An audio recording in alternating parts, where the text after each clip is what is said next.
এই লোকটি একদিন পাহাড়ি পথ দিয়ে তার বাড়ির দিকে যাচ্ছিল। হঠাৎই সে দেখতে পায় একটি সাপের বাচ্চা আহত অবস্থায় মাটিতে পড়ে আছে। আর ছোট্ট সাপের বাচ্চাটিকে দেখে তার অনেক মায়া হয়। তখন সেভাবে ছোট্ট সাপের বাচ্চাটিকে তার বাড়িতে নিয়ে এসে সুস্থ করে তুলবে। তারপর লোকটি সাপের বাচ্চাটিকে নিয়ে তার বাড়িতে চলে আসে।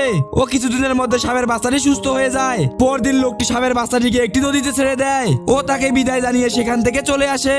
আর সাপের বাচ্চাটিও কান্না করতে করতে সেখান থেকে চলে যায়। এদিকে মন্ত্রী রাজার কাছে সোনা ভর্তি একটি বাক্স নিয়ে আসে আর বলে সাগরের মধ্যবর্তী একটি দ্বীপে এরকম আরো অনেক সোনা আছে। তখন রাজা লোভে পড়ে যায় ও সেখানে যাওয়ার জন্য নৌকা প্রস্তুত করতে বলে। পরদিন তারা নৌকা নিয়ে সেই দ্বীপের উদ্দেশ্যে বেরিয়ে পড়ে।